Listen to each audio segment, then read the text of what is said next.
मैं इमदाद सुमरो, मैदान लग चुका हुआ है, लड़ाई है पंजाब की और पंजाब होगा मरकज़। पंजाब में भी जीटी रोड की लड़ाई हमेशा पाकिस्तान में इक़्तिदार के लिए अहम रही है और मामला अब उस तरफ चल पड़ा हुआ है।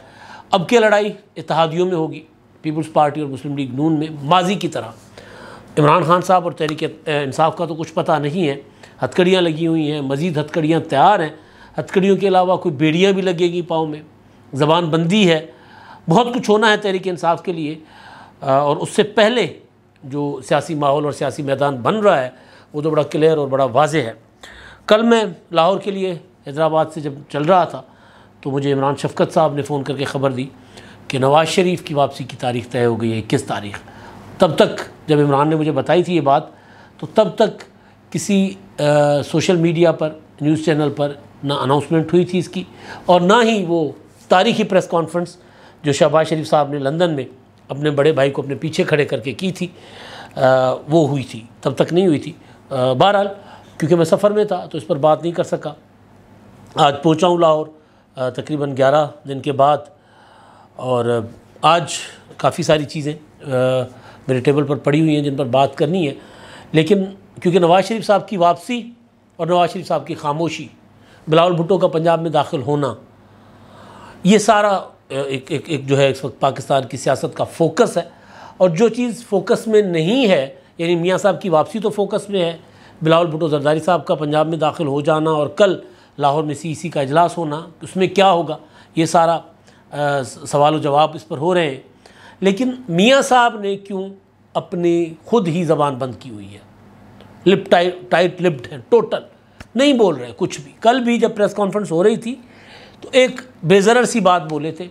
किसी ने सवाल किया था शहबाज शरीफ साहब से और ख्वाजा आसिफ से, किसी सहाफ़ी ने, कि जी जो कुछ आपके साथ हुआ, अदालत जो कुछ आपके साथ करती रही या जो इमरान खान को रियायतें मिलती रहीं वो क्यों थी, उसकी वजह क्या थी। तो आएँ बाएँ शाएँ की बातें, जिस तरह साहब सियासतदान होते हैं, इधर की बात घुमा के उधर ले जाना, उधर की बात घुमा कर उधर ले जाना।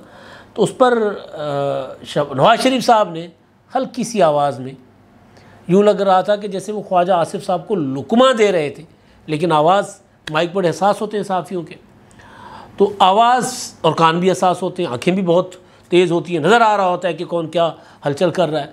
तो वो आवाज़ जो है वो माइकों ने पकड़ ली और वो ये थी कि मदर इन ला वजह थी, यानी जो कुछ नून लीग के साथ हुआ, जो कुछ इमरान खान के मुखालफिन के साथ हुआ और फिर जो कुछ इमरान खान के लिए अदालत ने गुड टू सी यू कह के दरवाजे खुले रखे, नाजायज़ तरीके से इमरान खान साहब को इंसाफ दिया गया, वो फिर नवाज़ शरीफ साहब ने कहा कि जी मदर इन ला। तो उसके अलावा मदर इन ला वजह थी, उसके अलावा मियाँ साहब नहीं बोले। इससे पहले जब शहबाज शरीफ साहब ने जब लंदन गए थे और एक इम्पॉर्टेंट मीटिंग हुई थी ख़ानदान की भी और सियासत अपना पार्टी के सियासी रहनुमाओं की भी, उसके बाद भी एक प्रेस कॉन्फ्रेंस हुई थी जिसमें कहा गया था कि जी नवाज़ शरीफ साहब ने वतन वापस आने का फ़ैसला कर लिया है, तारीख़ का ऐलान बाद में होगा।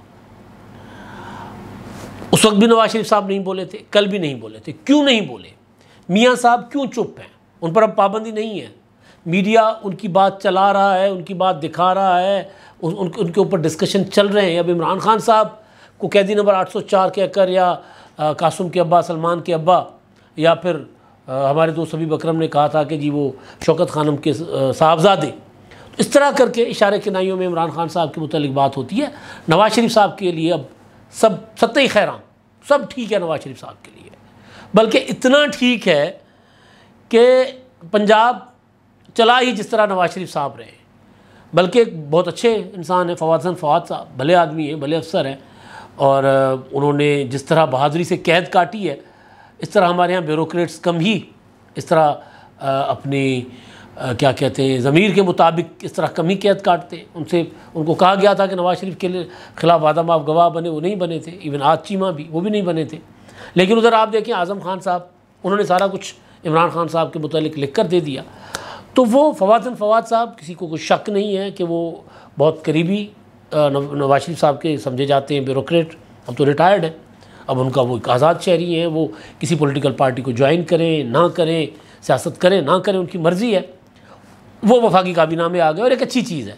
फवाद जैसे आदमी अगर हमारे सिस्टम में इन होते हैं, जिनको पता है चीज़ों का, जिनको तजुर्बा है, वो आते हैं तो एक हो सकता है कि कुछ बेहतरी हो, वरना फिर आप देखें जिस तरह की काबीना बनाई गई है निगरान, मतलब गज़ब खुदा का टेक्सटाइल के मिनिस्टर वो हैं जिनकी टेक्सटाइल इंडस्ट्री है, गौहर एजाज साहब, कॉन्फ्लिक्ट ऑफ इंटरेस्ट की मतलब बदतरीन शक्ल। तो ऐसे में अगर फवाद फवाद जैसे लोग आएंगे तो ठीक है, पीपल्स पार्टी को का एतराज़ कि जी यूँ लग रहा है कि जैसे मुस्लिम लीग नून की हुकूमत है निगरान, तो निगरान पंजाब में तो मोहसिन नकवी साहब समझे तो आसिफ जरदारी साहब के बरखुरदार जाते थे, मगर पीपल्स पार्टी पंजाब वाले कहते हैं कि नहीं भाई, सारी की सारी नून लीग का राज है पंजाब में निगरान हुकूमत की शक्ल में। नून लीग की मर्ज़ी के अफसरान लगते हैं, नून लीग के जो मजबूत हल्के हैं उनको मज़ीद मजबूत करने के लिए वहाँ पर फ़ंड्स खर्च होते हैं। सिंध में मैं ज़ाहिर सिंध में वहाँ पर 10, 11, 12 दिन गुजार के आया हूँ, जिसमें ज़ाहिर जब बंदा बैठा होता है, लोग अफसोस करने आते हैं, मिलने मिलाने आते हैं, तो सियासी बात तो होती है। तो उसमें ये बात हर किसी ने, जो पीपल्स पार्टी के मुखालिफिन थे उन्होंने भी कई बताई, और जो पीपल्स पार्टी वाले थे उन्होंने भी बताई, और जो सहाफ़ी थे उन्होंने भी, कि पीपल्स पार्टी वाले परेशान हो गए कि काबीना जो सिंध की ये किसके कहने पर चल रही है, ये कौन लोग हैं, कहाँ से आ गए। तो वहाँ पर ज़रा सूरत हाल डिफरेंट है, पंजाब में सूरत हाल डिफरेंट है। यहाँ पर पर्सनल एक्सपीरियंस की बुनियाद पर मैं बात बता रहा हूँ। यहाँ पर नून लीग के लिए यूँ लग रहा है नून लीग वाले इतने ईजी हैं कि जैसे उनको उनकी अपनी हुकूमत हो और वो प्रॉपर उनके काम चल रहे हैं। ज़ाहिर है सिंध में पीपल्स पार्टी 15 साल से हुकूमत में है, तो हो सकता है कि पीपल्स पार्टी का साइज़ कम करने के लिए कहीं ना कहीं कोई ना कोई मनसूबा बना हो, जिस पर मैंने आपको कल अपने व्लॉग में सारी गुजारिशात रखी थी। तो बहरहाल तो वो फवाद साहब का की जो अपना काबीना में शमूलियत है, उस पर पीपल्स पार्टी नाला तो ना सही, लेकिन वो कम से कम ये कह रहे हैं कि जब ये नज़र आ गया, साबित हो गया कि जी नून लीग की हुकूमत है। तो बहरहाल तो बात कर रहा था मैं कि अब जो सूरत हाल है वो इंतखाबात की तरफ क्योंकि बढ़ रही है। नवाज शरीफ साहब की आमद इस चीज़ का ऐलान है कि इंतखाबात होने जा रहे हैं, और इंतखाबात जनवरी के आखिर में या फरवरी के आगाज़ में होंगे, जैसा कि मैंने आपको अपने व्लॉग्स में गुजारिश किया था। जब 14 अपना दिसंबर की जगह 30 नवंबर तक पीछे लेकर जाया गया था हल्का बंदियों की आखिरी तारीख, उससे पहले भी मैंने गुजारिश की थी कि फरवरी के आगाज़ में इंतखाबात हो जाएंगे। तो बहरहाल अब क्योंकि नवाज शरीफ साहब ने वो जो कल मैं प्रेस कॉन्फ्रेंस की बात कर रहा था कि प्रेस कॉन्फ्रेंस में मियाँ साहब पीछे खड़े हुए थे और ख़ामोश थे। क्यों खामोश थे?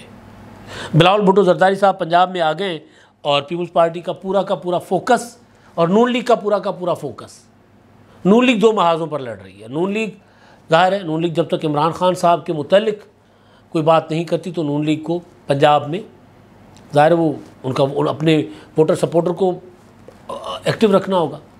और पीपल्स पार्टी का मसला ये है कि पीपल्स पार्टी जब तक नून लीग के अगेंस्ट बात नहीं करती, पीपल्स पार्टी का जाला उसका रांझा राजी नहीं होता। वो एक मजबूरी, सियासी तकाजा, हिकमत अमली या कुछ और। पीपल्स पार्टी को पंजाब में अपने जालों को एक्टिव करने के लिए नवाज शरीफ के ख़िलाफ़ जाना पड़ना है और पीपल्स पार्टी उस तरफ चल पड़ी हुई है। लेकिन उससे पहले जो मैं ऑब्ज़र्व कर रहा था कि पीपल्स पार्टी अगर 90 दिन में इंतखाबात की बात कर रही थी तो उसका जवाब नून लीग की तरफ से आ रहा था, हालांकि उसका जवाब इलेक्शन कमीशन की तरफ से आना चाहिए था, क्योंकि इलेक्शन कमीशन ने इंतखाबात करवाने हैं ना। उसका जवाब निगरान हुकूमत की तरफ से आना चाहिए था। तो वो एक माहौल सा जो पीपल्स पार्टी चाहती थी पंजाब के लिए, उसको मुयस्सर हो गया हुआ है। राणा सनावला के लेवल के लीडर जब खड़े होकर प्रेस कॉन्फ्रेंस करके पीपल्स पार्टी के ख़िलाफ़ बात करें तो पीपल्स पार्टी को उसका फ़ायदा होगा, नुकसान नहीं होगा। पीपल्स पार्टी यही चाहती है कि नून लीग मैदान में खुलकर उनके ख़िलाफ़ बात करे ताकि इनको भी जवाब मिले। अब बिलावल भुट्टो जरदारी साहब के पंजाब आने पर, अभी तो वो आज मुल्तान में थे, मुजफ्फरगढ़ में थे, प्रेस कॉन्फ्रेंस कर रहे थे, मैं देख रहा था एक चीज़ बड़ी दिलचस्प, वो ये कि जियो, ज़ाहिर है जियो और जंग ग्रुप, किसी को शक नहीं होना चाहिए कि मुस्लिम लीग नून और जियो जंग ग्रुप वो पूरा एक इत्तेहाद है, पुराना इत्तेहाद है इनका। और मीडिया इंडस्ट्री में यही चलता है, जिस तरह ARY का इत्तेहाद था अपना इमरान खान के साथ, PTI के साथ, और फिर इमरान खान के दौर में जियो और जंग ग्रुप ने भुगता भी है, मीर शकील उर रहमान जेल में भी रहे हैं। तो बहरहाल उसमें देख रहा था कि बिलावल भुट्टो मुजफ्फरगढ़ में खिताब कर रहे हैं। अता तारड़ हमारे दोस्त हैं, बहुत अच्छे इंसान हैं, वो इस्लामाबाद में प्रेस कॉन्फ्रेंस कर रहे थे। टीवी की स्क्रीन को 2 हिस्सों में तकसीम किया गया। लेफ़्ट साइड पर बिलावल थे, राइट साइड पर अता तारड़। बिलावल की आवाज़ बंद थी, अता तारड़ की आवाज़ ऑन थी। यानी एक तरफ पार्टी का सरबराह है और जो साबिक़ वज़ीर ख़ारजा भी है और जो मुस्तकबिल के मुतवक्का वज़ीर आज़म, इसको इलेक्शन में ना सही, अगले इलेक्शन में सही, लेकिन ज़ाहिर है वो वज़ीर आज़म के कैंडिडेट तो हैं, वो है। और दूसरी तरफ अता तारड़ साहब हैं जो तीसरे चौथे दर्जे के जूनियर तरीन लीडर हैं PTI मुस्लिम लीग नून के। तो ये ज़रा मामला है। तो पीपल्स पार्टी का जो मीडिया की टीम है वो नालायक तरीन लोग हैं उसमें बैठे हुए, मेरे दोस्त हैं सारे, उनको चीज़ें मैनेज करनी नहीं आती।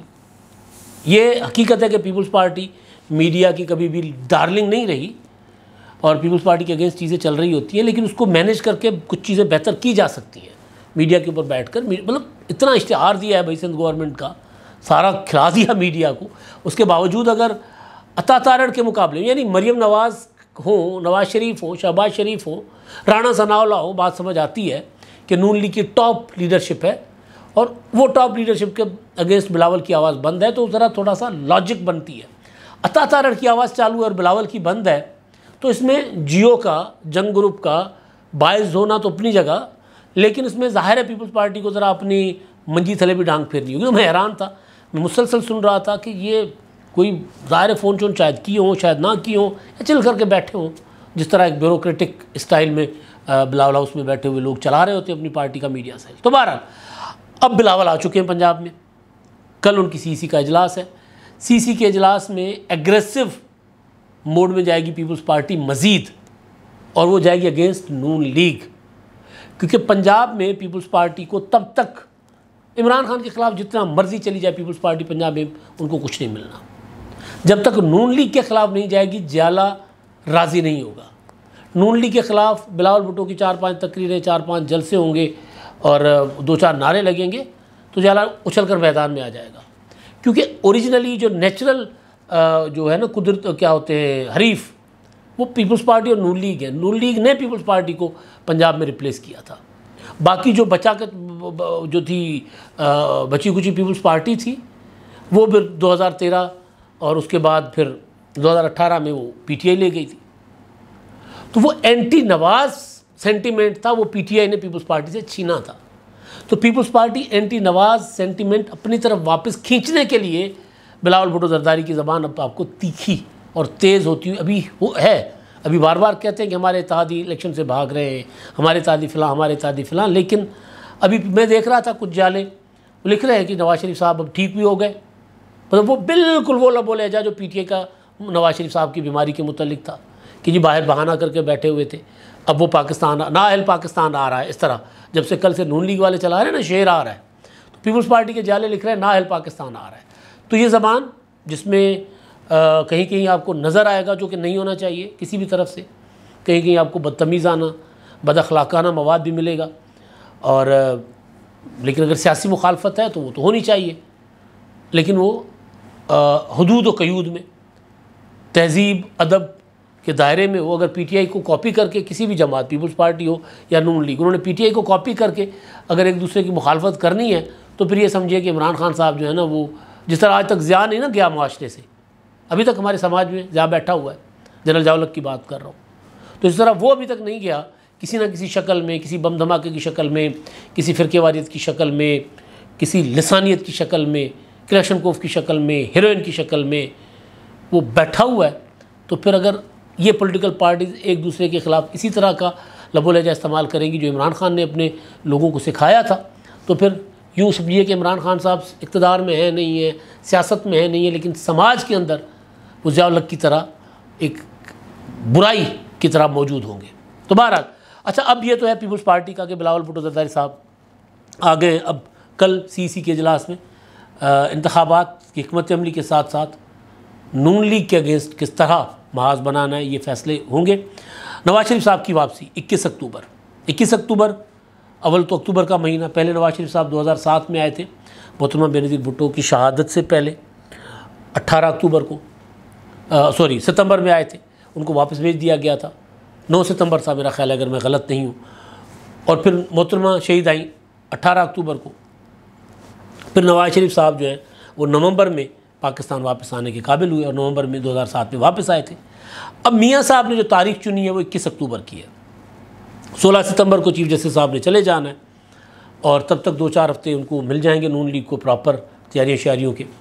तो मियाँ साहब आएंगे 21 अक्टूबर को।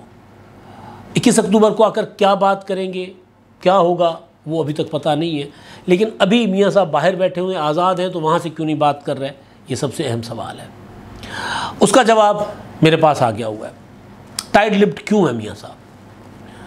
अब मियाँ साहब क्योंकि मुजरिम है, मफरूर है अदालतों से, लीगल पोजीशन तो उनकी यही है ना। पॉलिटिकली तो लोग नहीं मानते उनके चाहने वाले, लेकिन मैं लीगल पोजीशन की बात कर रहा हूँ। उन्होंने पाकिस्तान आकर सरेंडर करना है 21 अक्टूबर को। वो लाहौर आएंगे, लाहौर आकर हो सकता है हिफाजत ज़मानत ले लें, लेकिन बहरहाल उन्हें वंस सरेंडर करना पड़ेगा। सरेंडर करेंगे, सज़ा याफ्ता हैं, मफरूर हैं। फिर उनकी जो अपील है, ज़मानत के लिए भी उनकी दरख्वास्त थी बाहर जाने से पहले जो उन्होंने दायर कर रखी थी इस्लामाबाद हाई कोर्ट में, उसको वो एक्टिव करवाएंगे। उसके लिए दरख्वास्त मुतफरिक दायर की जाएगी कि जी वो सुनी जाए और ज़मानत दी जाए। तो फिर मियाँ साहब को ज़मानत वगैरह मिल जाएगी। तो जब तक, और फिर मामला अपीलों में होगा बरियत तक, जब तक मियाँ साहब बरी नहीं होंगे तब तक मियाँ साहब खुद नहीं बोलेंगे। क्योंकि मियाँ साहब जो हैं वो जब बोलेंगे तो बोलेंगे बाजवा के ख़िलाफ़, बोलेंगे फैज़ अमीन के ख़िलाफ़, बोलेंगे चीफ जस्टिस साहिबान के ख़िलाफ़, जितने भी वो 5 का टोला जो है, और उसके अलावा और भी बाकी कई लोग हैं जिनके ख़िलाफ़ नवाज़ शरीफ साहब ने बात करनी है, बोलना है। पहले बोल के नवाज़ शरीफ साहब जो है अपना काम ख़राब नहीं करना चाहते। फ़र्ज़ कर लें कि वो खुद से प्रेस कॉन्फ्रेंस में ऐलान करते कि 21 अक्टूबर को मैं आ रहा हूँ, सवाल दाग देते सहाफ़ी कि जी मियाँ साहब वो फैज़ अमीन का क्या करेंगे, बाजवा का क्या करेंगे, और उमर अता बंदयाल का क्या करेंगे। नवाज शरीफ साहब जवाब देंगे तो फंसेंगे, नहीं देंगे तो फंसेंगे। शहबाज शरीफ साहब के मुतालिक सबको पता है कि होम्योपैथिक है, वो ऐसा गोल गोल घुमा के बात करेंगे कि अच्छा उनकी बात का बतंगड़ भी नहीं बनेगा, बवाल नहीं खड़ा होगा कि शहबाज शरीफ साहब के लिए सब कहते हैं कि जी वो इस्टेब्लिशमेंट को राज़ी रख के, बल्कि बहुत कुछ उनके मुतालिक कहा जाता है। तो वो इसलिए नवाज शरीफ साहब नहीं बोल रहे, शहबाज शरीफ साहब को बोलने दे रहे हैं। और अभी जो नवाज शरीफ साहब के गिर्द लोग आपको नज़र आए थे, मलिक अहमद ख़ान, ख्वाजा आसिफ, मोहसिन बेग साहब पीछे खड़े हुए थे, ये सारे वो लोग हैं जिन्होंने जो इस्टेब्लिशमेंट के बहुत करीबी है। ख्वाजा आसिफ साहब ने तो बाजवा को दी थी, एक्सटेंशन दिलवाई थी। मलिक मोहम्मद अहमद ख़ान साहब तो बाजवा के बहुत करीबी साथी दोस्त समझे जाते हैं। तो ये सारे लोग करीब हैं। तो नवाज शरीफ साहब फ़िलहाल एक तासुर ये दे रहे हैं कि जी मैं वो नवाज शरीफ नहीं हूँ जिसने मुशर्रफ के ख़िलाफ़ आर्टिकल 6 लगाया था, लिहाजा मैं बदल गया हूँ, मैं चुप हूँ, मैं कुछ नहीं बात कर रहा, मुझे पाकिस्तान वापस आने दो। पाकिस्तान वापस आएंगे, ज़मानतें नवाज शरीफ साहब की हो जाएंगी, मुकदमात से बरी हो जाएंगे, सज़ाएँ ख़त्म हो जाएंगी, इलेक्शन होंगे, नवाज शरीफ साहब जीत कर वज़ीर आज़म बनेंगे। तो फिर नवाज शरीफ साहब आंखें बदलेंगे, फिर पलटेंगे नवाज शरीफ, बिल्कुल इसी तरह जिस तरह मुशर्रफ के ख़िलाफ़ उन्होंने कार्रवाई की थी। छोड़ेंगे किसी को नहीं, बख्शेंगे किसी को नहीं। आज अगर कमज़ोरियाँ हैं इस्टेब्लिशमेंट के अंदर, कमज़ोर है इस्टेब्लिशमेंट इमरान खान साहब के प्रोजेक्ट की वजह से, तो उसका फ़ायदा नवाज शरीफ साहब इक़्तिदार में बैठकर उठाएंगे। इसलिए उन्होंने ज़बान बंद की हुई है, ताकि कोई ऐसा जुमला, कोई ऐसा लफ्ज़ ज़बान से ना निकले कि बना बनाया काम बिगड़ जाए। नवाज शरीफ साहब देख रहे हैं अपने आप को बतौर प्राइम मिनिस्टर, वो अपना काम ख़राब नहीं करना चाह रहे। अब तक के लिए इतना ही। अल्लाह हाफ़िज़।